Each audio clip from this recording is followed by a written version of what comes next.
Hello students of 11th class. Today we are taking the chapter errors etc. In this chapter there are three main things. Number one, order of magnitude. Number two, significant figures. And number three, errors. So we will take these three things in this chapter. So we first take order of magnitude. ठीक है, तो हम लोग पढ़ेंगे order of magnitude. कोई चीज लगभग कितनी है ये जानने की जिंदगी में बहुत जरूरत पड़ती है, और कोई भी चीज एग्जैक्टली कितनी है ये जानने की जिंदगी में कम जरूरत पड़ती है. जैसे मान लीजिए कि आपके घर का दरवाजा है तो वो कितना चौड़ा है, या मेरी मारुति कार है वो कितनी चौड़ी है, उसकी सही चौड़ाई मुझे नहीं मालूम. मैं उसे चला रहा हूँ कई सालों से, लेकिन मैंने नहीं नापा, मुझे नहीं मालूम. और मेरे घर का दरवाज़ा कितना चौड़ा है बिल्कुल ठीक ठीक ये भी मुझे नहीं मालूम. लेकिन मुझे ये लगभग पता है कि मारुति की चौड़ाई जो होगी वो लगभग इतनी होगी, इतनी, और दरवाज़ा लगभग इतना है. इतना मतलब 3 फीट के आसपास. मारुति की चौड़ाई हो सकता है 5-6 फीट के आसपास हो. तो इतना लगभग अंदाजे से बड़ा फायदा है, क्योंकि मैं जान जाऊंगा कि मेरे घर के दरवाजे से होकर मारुति अंदर नहीं घुसेगी. तो लगभग जानने का जीवन में बहुत महत्व होता है. हमें बहुत सारी चीज़ें लगभग पता होनी चाहिए ज़िंदगी में. बिल्कुल ठीक ठीक कौन चीज़ कितनी होती है ये बहुत ज़्यादा ज़िंदगी में ज़रूरत नहीं पड़ती. कभी कभी ज़रूरत पड़ती है. तो कुछ चीज़ें, बहुत थोड़ी चीज़ें हैं जो बहुत एग्जैक्ट पता होनी चाहिए. पाई की वैल्यू क्या है एग्जैक्ट पता होनी चाहिए. तो कुछ चीज़ें बस थोड़ी सी, बाकी आपको लगभग पता होना चाहिए. तो अब लेते हैं हम लोग ऑर्डर ऑफ मैग्नीट्यूड. ऑर्डर का मतलब है कि हम ये बताते हैं कि कोई भी चीज़ लगभग कितनी है. तो ऑर्डर की अगर डेफिनेशन लिखें तो वो ये होगी कि it is closest approximation. It is closest approximation of a value in integral powers of 10. ठीक है, तो 10 की पावर इंटीग्रल पावर के रूप में ये क्लोजेस्ट अप्रोक्सीमेशन है. इंटीजर आप जानते हैं, इंटीजर का मतलब होता है 0, 1, 2, 3 ये सब, और -1, -2 ये सब. ठीक है, इंटीजर होता है. तो 10 की इंटीग्रल पावर ऑफ 10 मतलब इंटीजर पावर ऑफ 10 मतलब 10 की power 0, 10 power 1, 10 power 2, 10 power 3, 10 power -1, 10 power -2. तो 10 की इंटीजर पावर, 10 पावर -3 ये सब क्या है 10 की इंटीजर पावर है. अगर यहीं पे मैं कर दूं 1/2, अब ये 10 की इंटीजर पावर नहीं है क्योंकि इंटीजर नहीं है. तो 10 की इंटीजर पावर मतलब 10 की पावर 0, 1, 2, 3, 4, 5, 6, -1, -2, -3. तो इनमें किसी चीज का क्लोजेस्ट अप्रोक्सीमेशन है. आप जानते हैं 10 पावर 0 होता है 1, ये होता है 10, ये होता है 100, ये होता है 1000, ये होता है 0.1, ये होता है 0.01, ये होता है 0.001. इसी तरह से इधर और आगे, उसी तरह इधर भी और आगे 1000 के आगे 10,000 ये सब. तो किसी चीज का अप्रोक्सीमेशन, जैसे मान लीजिए मैंने लिख दिया 374, तो 374 कोई वैल्यू है, हम कहते हैं 374.778 ये एक वैल्यू है. किसी चीज का मास है 374.778 ग्राम. अब कोई कहे वो चीज ठीक कितनी है, तो भाई इसका आंसर तो है इतनी है, लेकिन लगभग कितनी है तो हम लोग इस वैल्यू को इनमें से बताते हैं कि इनमें सबसे पास जो है वो बता दीजिए. तो देखिए 374 जो है 1 के पास नहीं है, 10 के पास नहीं, 10 से दूर है, 100 के थोड़ा पास है 300, और 1000 के भी पास है। तो ये वास्तव में ये वैल्यू जो है ये इस बीच में है, 100 और 1000 के बीच है। तो लगभग बोला जाए तो ये वैल्यू लगभग 100 है कि लगभग 1000 है। तो आप जानते ही हैं कि अगर इनके बीच में हम माने कि 500 है तो 500 से कम वाले वो 100 के लगभग आ जाएंगे और 500 से ज़्यादा वाले 1000 के लगभग आ जाएंगे। तो अपन ये कह सकते हैं कि ये वैल्यू 100 के लगभग है। तो इसका जो ऑर्डर ऑफ मैग्नीट्यूड है वो इस वैल्यू का ये लगभग बराबर का साइन है, जिसका ऑर्डर ऑफ मैग्नीट्यूड 100 है, यानी 10 पावर 2 है। मतलब ये वैल्यू लगभग 10 पावर 2 के बराबर है। इसका ऑर्डर ऑफ मैग्नीट्यूड 10 पावर 2 है। ठीक है, आप समझ गए कोई वैल्यू का ऑर्डर कितना होगा, ऐसे हम निकालेंगे कि वो वैल्यू इनमें से किसके सबसे पास है, क्लोजेस्ट अप्रॉक्सीमेशन जो सबसे पास पड़ी।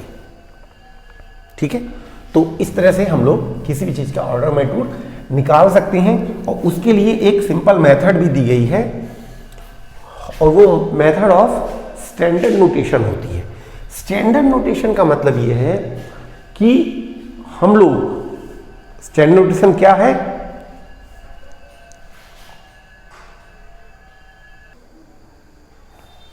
तो ये है कि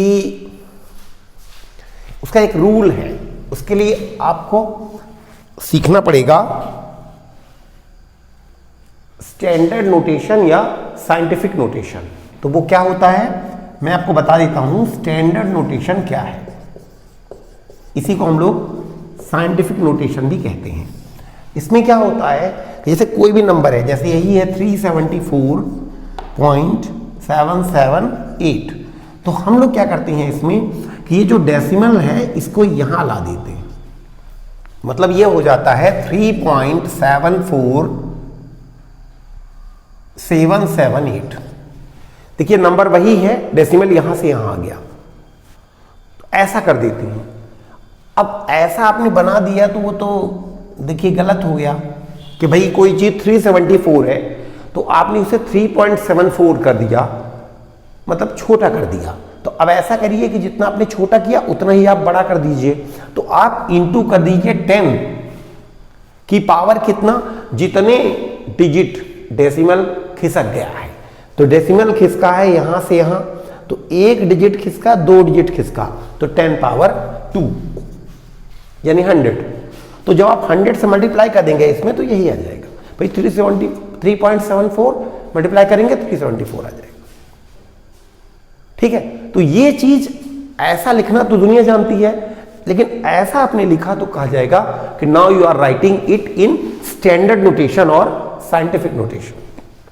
तो क्या करिए कि पहले कैसे जाने ऑर्डर ऑफ मैग्नीट्यूड, तो first write the number in scientific notation.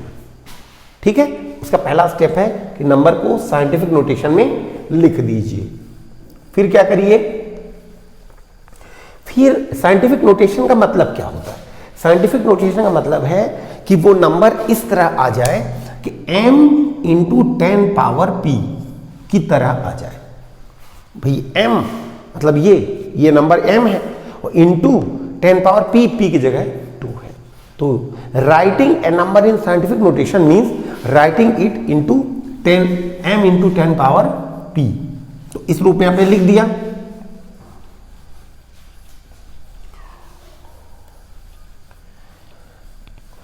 उसके बाद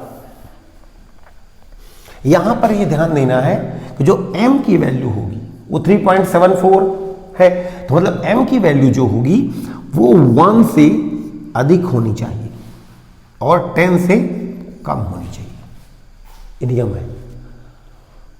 और 1 के इक्वल हो सकती है लेकिन 10 के इक्वल नहीं हो सकती। और p जो है वो इंटीजर में शामिल होना चाहिए, p must belong to integers। अब ये आ गया स्टैंडर्ड नोटेशन में। ठीक है, तो स्टैंडर्ड नोटेशन आपने लिख दिया किसी नंबर को। फिर आप जो m है उसको देखिए कि जो m है नाउ, तो m जो है क्या वो 5 से ज्यादा है या इक्वल है? तो देखिए m यहां पे है 3.74 74778। आप जानते हैं कि ये 5 से कम होता है, तो जो अगर कम है 5 से तो ऑर्डर हो जाएगा 10 पावर 2। ये रूल है कि ऑर्डर हो जाएगा, जो ये रहेगा ये ऑर्डर बन जाएगा, ऑर्डर विल बी 10 पावर 2। और अगर ये 5 से ज़्यादा होता तो ऑर्डर हो जाता 10 पावर 3, एक बढ़ जाता। ठीक है, ये बात समझ में आ रही है आपको?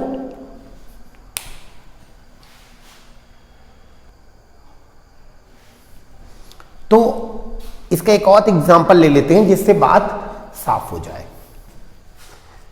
आप ये बात को नोट कर लिया, आपने समझ लिया। आइए कुछ एग्जांपल लेते हैं, क्वेश्चन लेते हैं। Find order of magnitude. Order of magnitude निकालिए किसका? Of the following.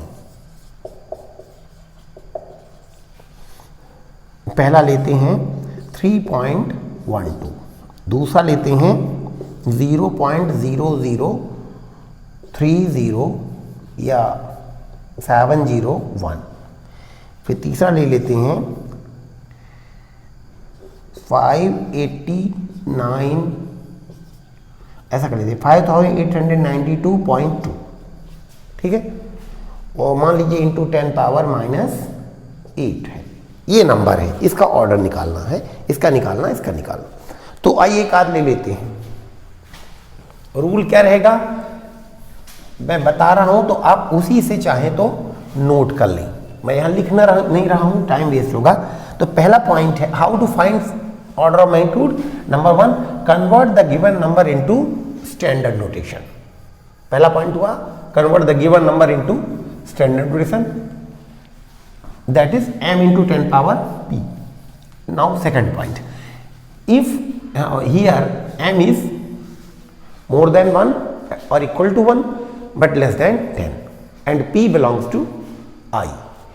Now check second point, if m is less than 5 then order is 10 power p, and if m is more than or equal to 5 then order is 10 power p plus 1.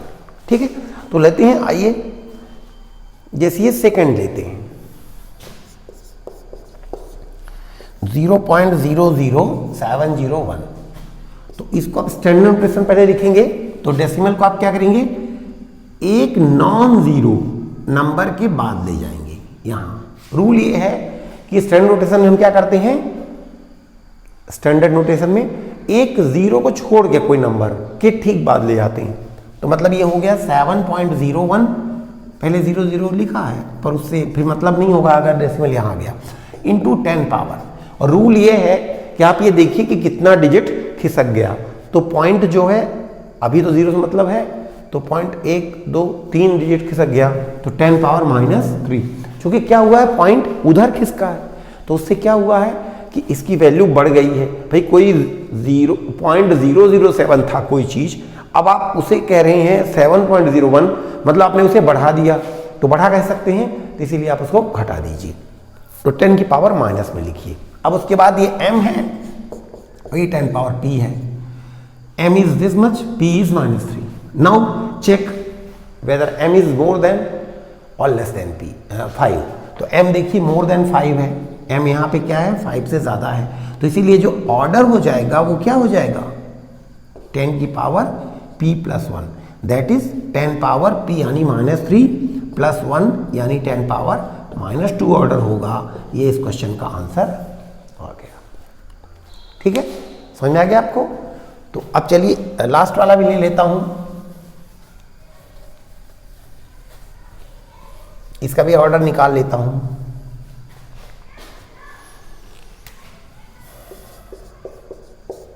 तीसरे का 5892.2 into 10 power -8, ये पूरा number है, इसका order हमें निकालना है। तो क्या करेंगे हम, पहले इसको कर लेंगे 58922। अभी डेसिमल यहाँ है तो हम इसको यहाँ ला लेते हैं एक डिजिट के बाद। तो डेसिमल जंप किया 1 2 3 डिजिट, तो 10 पावर -3। क्योंकि आपने क्या किया, आपने डेसिमल को इधर खिसकाया यानी वैल्यू कम की। रूल बना लीजिए कि अगर इधर खिसकाते हैं हम तो 10 की पावर सॉरी इधर आपने किसका आया तो 10 पावर प्लस में करना पड़ेगा आपको। क्यों? क्योंकि देखिए कोई चीज 5892 थी, आपने उसे क्या किया, इसे यहां कर दिया यानी 5.8 कर दिया यानी कम कर दिया, तो आप उसको बढ़ा दीजिए। ठीक है, तो इस नंबर को अपन ने 3 तो क्वेश्चन था, ठीक है, इस नंबर को अपन ने ये लिख दिया। अच्छा ये तो इस नंबर को ये लिखा है इंटू 10 पावर -8 अलग से था, तो उसको ना छोड़िए, 8922 इंटू 10 पावर ये आपस में जुड़ जाएंगे, तो 10 पावर हो गया -5 क्योंकि पावर ऐड हो जाती है। अब ये स्टैंडर्ड नोटेशन में आ गया, m इंटू 10 पावर p में आ गया। अब यहाँ देखिए जो m आपका है वो 5 से ज़्यादा है, तो ऑर्डर क्या हो जाएगा, ऑर्डर हो जाएगा 10 पावर p प्लस 1 यानी 10 पावर हो गया -5 प्लस 1, तो आपका आंसर आ गया 10 पावर -4, यही आ गया आंसर। ठीक है, इस तरह से आप क्वेश्चन कर लेंगे। जैसे ये सॉल्यूशन आपने लिया इसका पहले वाले का, अब आप इसको लेंगे तो अब देखिए ये खुद ही एक नॉन जीरो के बाद डेसिमल है, यानी खुद ही साइंटिफिक नोटेशन में है ही, मतलब इसमें 10 की पावर आपको खिसकाने की जरूरत ही नहीं है, यानी 10 की पावर यहाँ क्या है 0 है। तो अब ये m है और ये 10 पावर p है, p यहाँ 0 है। अच्छा m जो है वो कम है 5 से, तो ऑर्डर क्या हो जाएगा 10 पावर p ही ऑर्डर हो जाएगा, तो इसका आंसर आ जाएगा ऑर्डर 10 पावर 0, ये आंसर आ गया। ठीक है, तो इस तरह से आप क्वेश्चन कर लेंगे। तो ऑर्डर ऑफ मैग्नीट्यूड को आप इस तरह से कर लीजिएगा। ऑर्डर ऑफ मैग्नीट्यूड का क्वेश्चन थोड़ा सा ज्यादा मेहनत भी करवा सकता है, जैसे कहे कि radius of a ball is this much, तो find order of magnitude of the radius, या find order of magnitude of its surface area, volume. तो थोड़ा पहले मेहनत कराएंगे अपन, वो कराते हैं कि वॉल्यूम पहले निकालिए फिर ऑर्डर पता लगाइए। ये क्वेश्चन आप कर सकते हैं। क्वेश्चन आपको मैं होमवर्क दे देता हूं कि radius of a solid atom या of an atom is 0.32 into 10 power -9 metre. ठीक है, ये आ गया रेडियस, तो एटम का रेडियस आ गया, दे दिया हमने। तो इसका आप वॉल्यूम निकालिए, उसका ऑर्डर निकालिए। तो find volume of this atom and it's order. तो आप क्या करेंगे, इसका वॉल्यूम निकालेंगे। मैं आपको हिंट दे देता हूं कि आप इसका वॉल्यूम निकालेंगे 4/3 पाई आर क्यूब। तो आप इसमें रेडियस रख देंगे, उसको सॉल्व कर लेंगे। जब एक वॉल्यूम आ जाएगा एक वैल्यू, तो फिर उसका ऑर्डर ऑफ मैग्नीट्यूड वाली थ्योरी से ऑर्डर निकाल लीजिएगा। जब वॉल्यूम आ जाएगा तो उसका आप साइंटिफिक नोटेशन में बदल देंगे m इंटू 10 पावर p में, फिर ऑर्डर ऑफ मैग्नीट्यूड निकाल लेंगे। ठीक, ये क्वेश्चन आप घर में कर लीजिएगा। तो ये हो गया ऑर्डर ऑफ मैग्नीट्यूड। और अब बता दें आपको सिग्निफिकेंट फिगर्स।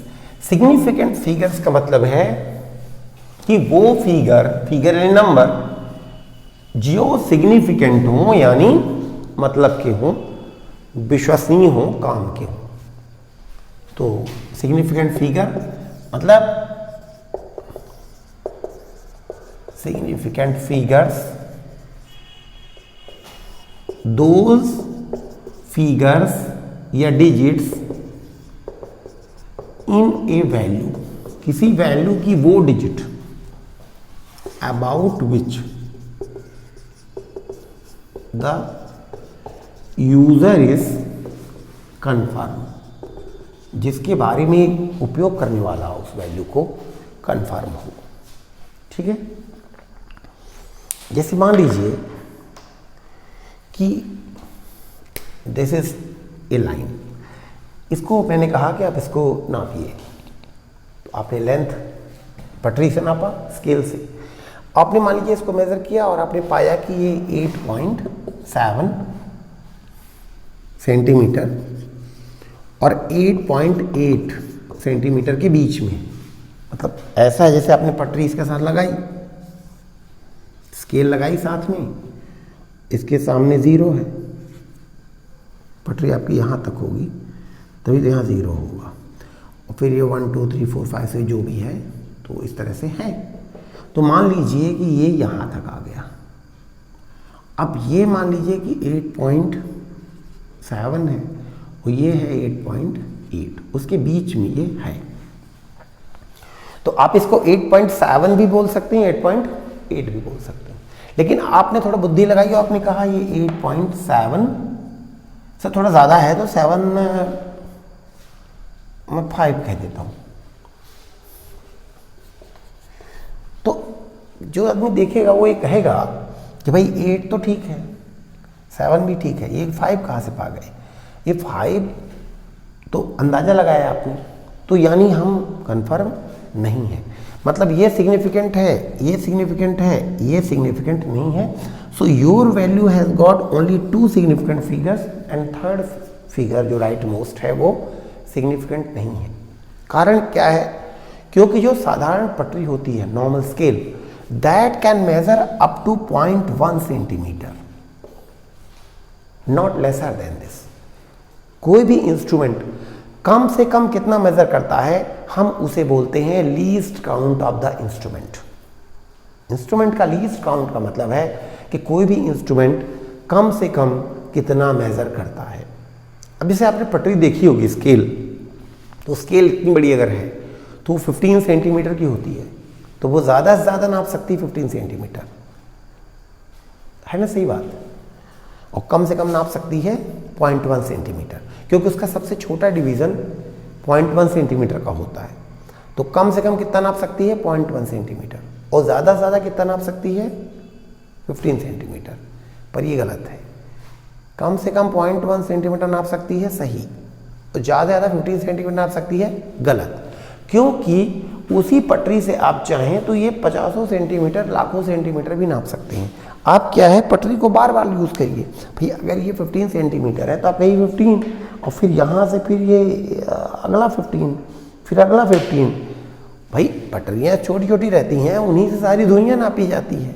बार बार पटरी ऐसे नापते जाते हैं। अपन ये नाप लिए, फिर अगला यहाँ से नापे, फिर अगला, वो तो इतनी बड़ी पटरी से हम यहाँ से इलाहाबाद नाप लें, जबलपुर नाप लें, तो ज़्यादा कोई सीमा नहीं होती। बात होती है कम की, कि कम से कम कितना नापते हैं।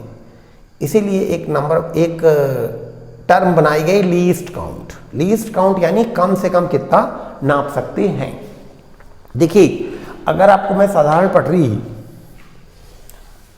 का डायग्राम बना के दिखा दूं तो आप ध्यान से देखिए, इस तरह की होती है साधारण पटरी।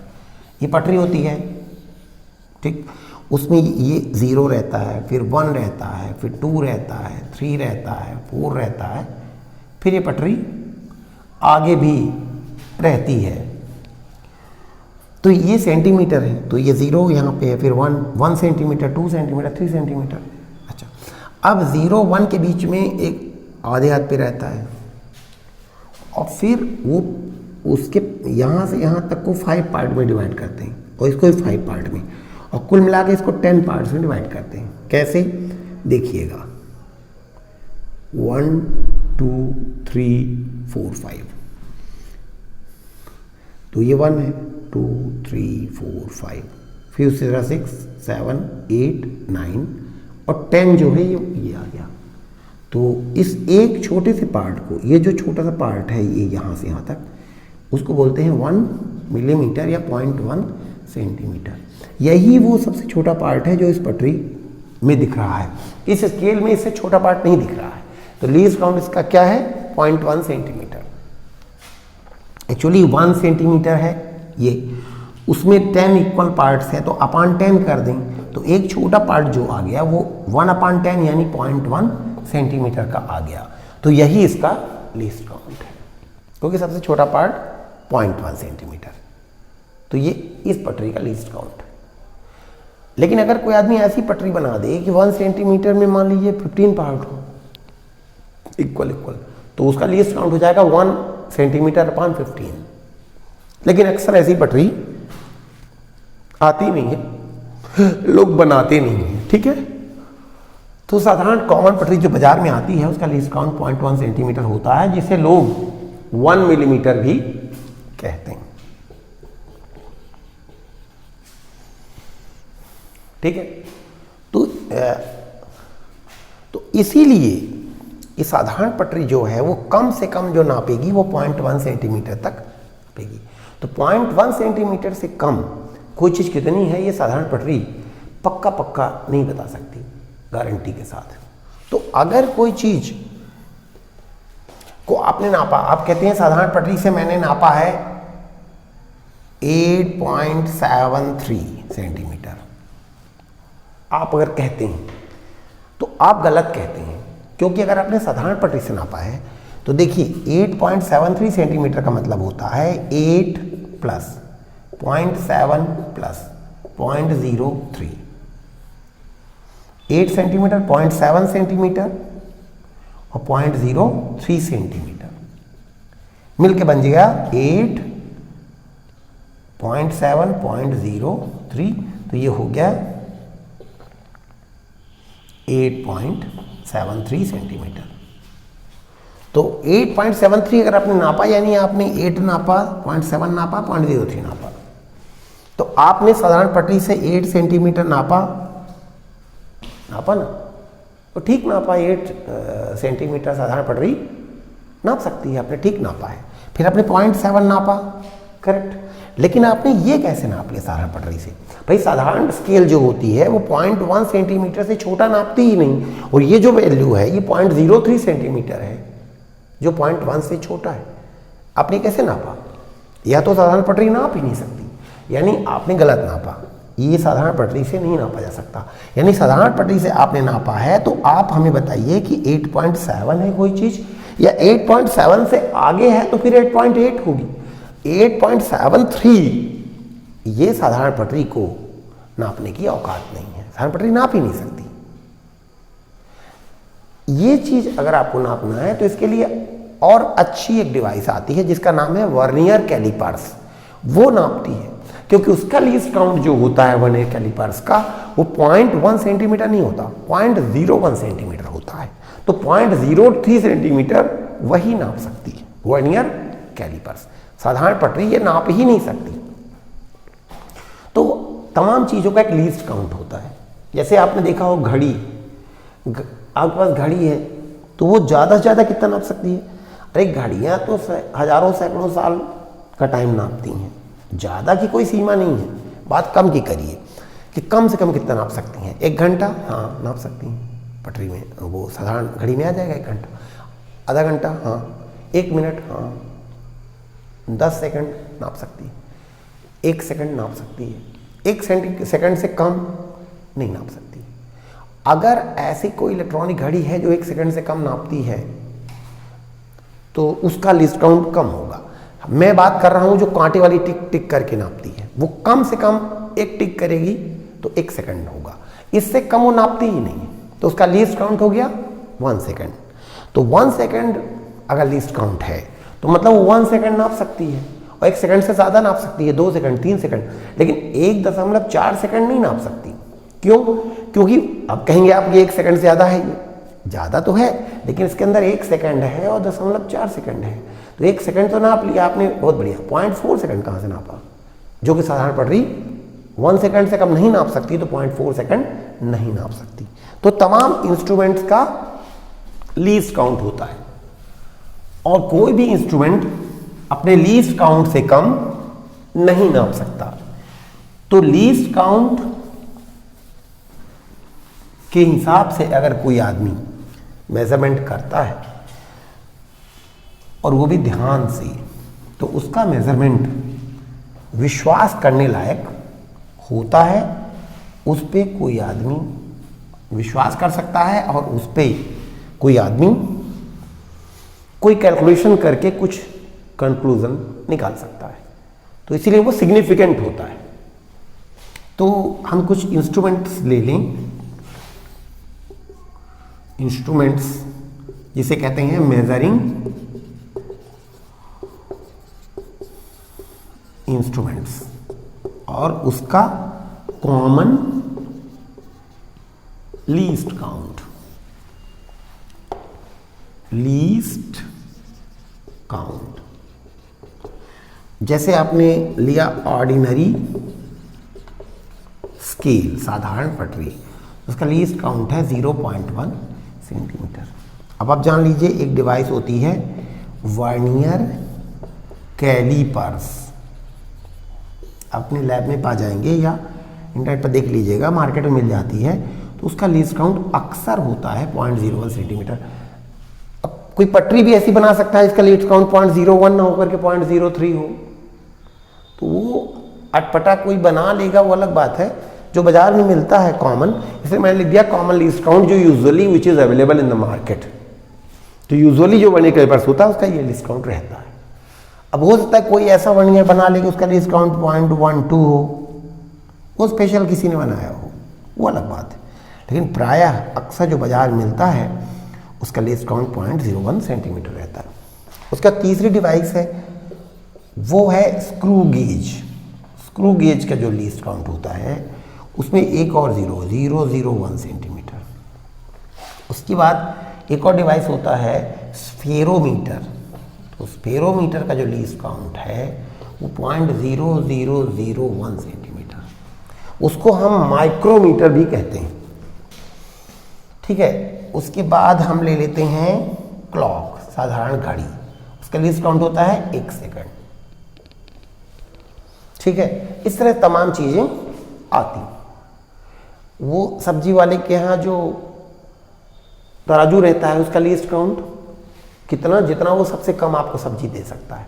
अगर आप उससे आके कहेंगे कि 50 ग्राम अदरक दे दो तो दे सकता है शायद, अगर 50 ग्राम वाला वेट रखा होगा तो। अगर आप उससे कहेंगे 5 ग्राम अदरक दे दो तो 5 ग्राम नहीं रखा है, वो ना दे पाएगा, वो कहेगा कि चले जाइए हम ना देंगे। अगर आप उससे कहेंगे 1 ग्राम अदरक दे दो तो ना दे पाएगा, क्योंकि इतना छोटा उसने रखा ही नहीं। तो वो कहेगा मेरी दुकान का लीस्ट काउंट जो है 50 ग्राम है, कि मैं कम से कम 50 ग्राम आपको दूंगा, इससे ज़्यादा दे सकता हूँ। तो 50 ग्राम से ज़्यादा मतलब क्या 60 ग्राम दे सकता हूँ? नहीं, 50 दे सकता हूँ तो 50 का डबल 100 दे सकता हूँ। ये 50-50 दो बार ले लीजिए आप, क्योंकि अगर 60 दे सकता ना तो 50 यानी दे सकता हूँ, और 60 भी दे सकता हूँ मतलब 10 भी दे सकता हूँ, क्योंकि 60 तौल दूंगा उसमें से 50 निकाल दूंगा, 10 आपको दे सकता हूँ। तो अगर मैं 50 भी दे सकता हूँ 60 भी दे सकता हूँ, यानी मेरा लीस्ट काउंट 50 या 60 नहीं है, 10 है, क्योंकि मैं कम से कम 10 तक दे सकता हूँ। तो याद रहे कोई भी इंस्ट्रूमेंट या कोई भी मेजरिंग डिवाइस कम से कम कितना नाप सकती है वो इसका लीस्ट काउंट होता है, ठीक है। तो आपको ये क्लियर हो गया। तो यहाँ पर हम एक प्रारंभ क्वेश्चन ले सकते हैं कि आज हमने ऑर्डर ऑफ मैग्नीट्यूड जो हम बता रहे थे तो उसमें हमने आपको एग्जाम्पल्स कराए थे। तो जब हमने एग्जाम्पल्स कराए तो पहले हमने एक एग्जाम्पल लिया, उसके बाद हमने एक से ज़्यादा एग्जाम्पल का एक ग्रुप लिया, एक एग्जाम्पल तो समझाने के लिए लिया, फिर एक से ज़्यादा का लिया। कितने एग्जाम्पल उसमें थे? एक लिस्ट ली तो उसमें कितने एग्जाम्पल्स लिए थे जो हमने सॉल्व कराए? तो ऑप्शन पहला है 2 एग्जाम्पल, ऑप्शन दूसरा है 4 एग्जाम्पल, ऑप्शन तीसरा है 6 एग्जाम्पल, ऑप्शन चौथा है 3 एग्जाम्पल, ठीक है। आप इसमें से जो सही हो वो टिक कर दीजिएगा, ठीक है। तो आगे हम लोग बढ़ते हैं। तो जैसे मान लीजिए कि क्लॉक का लीस्ट काउंट है 1 सेकंड, तो अगर किसी ने कहा कि मैंने क्लॉक से 77 सेकंड नापा तो बात सही है, क्योंकि क्लॉक का लीस्ट काउंट 1 है। लेकिन कोई कहेगा 77.3 सेकंड नापा, तो मैं कहूँगा देखो ये 77 तो तुम्हारा विश्वास के लायक है, पर साधारण क्लॉक जिसका लीस्ट काउंट क्या था तो तुमने कहा ये 1 सेकंड, तो मैं कहूँगा भाई 0.3 सेकंड कैसे नाप लिए, यानी ये सिग्निफिकेंट नहीं है। हम कहेंगे तुम्हारा ये मेजरमेंट है वेरी गुड, लेकिन इसमें 2 ही डिजिट सिग्निफिकेंट है। तो कोई कहता है कि क्लॉक से मैंने 87539 सेकंड नापा, इसमें कितने सिग्निफिकेंट फिगर है? तो चूंकि नाप सकते हैं इसलिए इसमें 1 2 3 4 5 से फिगर्स सिग्निफिकेंट हैं। तो सिग्निफिकेंट फिगर कैसे नापते हैं कि जो फिगर्स नियम के अनुसार विश्वास किया जा सके, यूजर जिनके बारे में कंफर्म हो, वही सिग्निफिकेंट फिगर्स कहलाते हैं। ठीक है, तो सिग्निफिकेंट फिगर के रूल्स हैं, जो रूल्स मैं अगले लेक्चर में आपको बताऊंगा, फिर उसके बाद मैं एरर्स बताऊंगा। तो आज हम यहीं रुकते हैं। तो thank you very much for watching.